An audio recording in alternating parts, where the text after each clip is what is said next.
Hi అండి, నమస్తే. ఇవాల్టి రెసిపీ వచ్చేసి బగారా రైస్ అలాగే బోటీ కర్రీ కాంబినేషన్ చాలా చాలా బాగుంటుంది. ఈ రెసిపీ ఎలా చేయాలో చూడండి ఒకసారి. ముందుగా స్టవ్ వెలిగించుకొని ఒక పాత్ర పెట్టుకొని అందులో ఆయిల్ అలాగే నెయ్యి కూడా వేసుకోవాలి. ఆయిల్ హీట్ అయ్యాక మసాలా దినుసులు వేసుకోవాలి.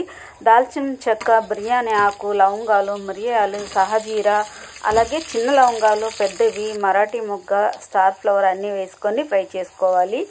ఉల్లిపాయలు, పచ్చిమిరపకాయలు ఇవి కూడా వేసుకొని 1 నిమిషం పాటు ఫ్రై చేసుకోవాలి. ఇప్పుడు 1.5 స్పూను అల్లం వెల్లుల్లి పేస్ట్ వేసుకోవాలి. అవి వేగిన తర్వాత కొద్దిగా పుదీనా అలాగే కొద్దిగా కొత్తిమీర వేసుకుని ఇది కూడా కొంచెం ఫ్రై చేసుకోవాలి.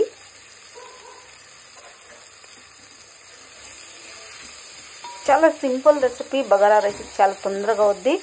బగారా రైస్ మసాలా వంకాయ కర్రీ కూడా చాలా బాగుంటుంది.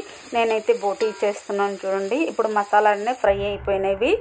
ఇందులో నీళ్ళు 2 గ్లాసులు బియ్యానికి 4 గ్లాసులు నీళ్ళు వేసుకోవాలి. కరెక్ట్గా ఉంటుంది.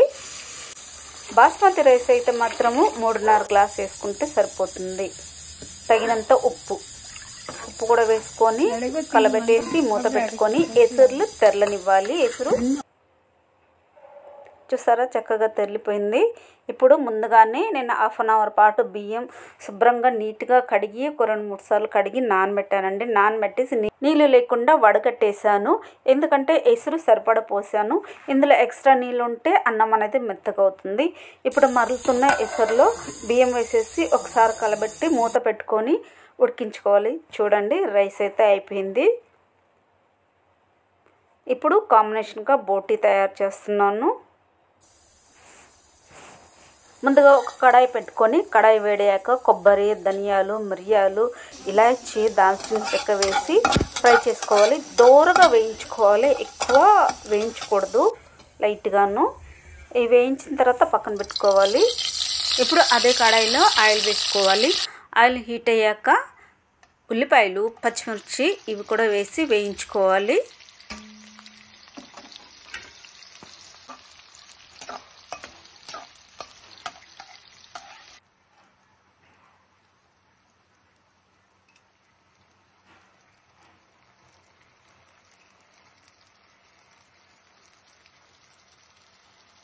ఇవి వేగిన తర్వాత అల్లం వెల్లుల్లి పేస్ట్ వేసుకోవాలి. నేను 1.5 స్పూన్ వేసాను. 1 కిలో బోటీ కాబట్టి 1.5 స్పూన్ సరిపోతుంది. ఫ్రెష్గా దంచుకుంటేనే ఫ్లేవర్ అనేది బాగుంటుంది. వేయించుకోవాలి. ఇప్పుడు చూడండి వేయించి పెట్టుకున్న ఈ మసాలాలన్నీ వేసి పొడి చేసుకోవాలి.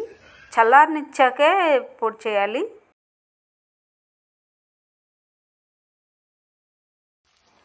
ఇప్పుడు టమాటాలండి. ఇవి నేను 4 టమాటాలు తీసుకున్నాను. బాగా పండిన టమాటాలు, మంచి కలర్ వస్తుంది. బాగా పండిన టమాటాలు అయితే ఇవి కూడా సన్నగా కట్ చేసుకొని పోపులో వేసుకొని వేయించాలి.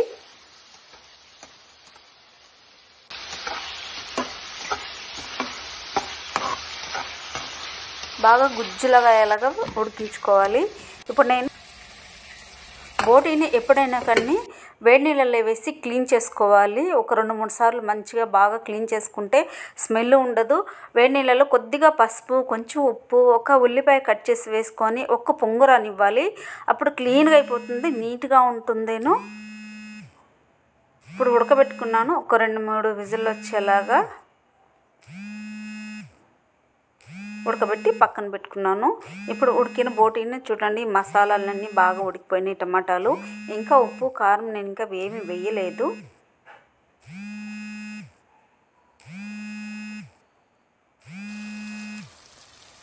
ఇప్పుడు ఇందులో ఈ ఉడికించుకున్న బోటీని కూడా వేయాలి.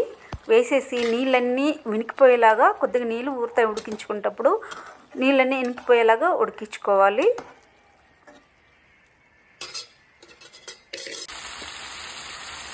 మధ్య మధ్యలో కలబెట్టుకోవాలి. ఎందుకంటే అడుగంటేస్తుంది ముందే ఉడికించాం కాబట్టి.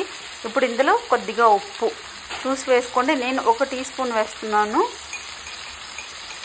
ఉప్పు. అలాగే పసుపు 1/2 టీ స్పూను,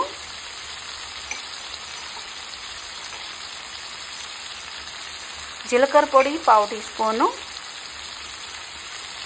అలాగే కారం అయితే బాగా వేసుకోవాలి. బోటీకి కారం అయితేనేనండి టేస్ట్ అనేది బాగుంటుంది.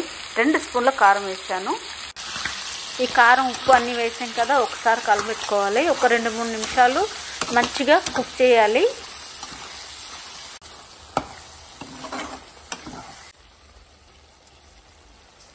ఇప్పుడు మసాలా పట్టు పెట్టుకున్నాను కదండి, ఈ పొడి కూడా ఇందులో వేసుకొని ఒక 2 నిమిషాలు మంచిగా కలబెట్టుకొని ఉడకనివ్వాలి.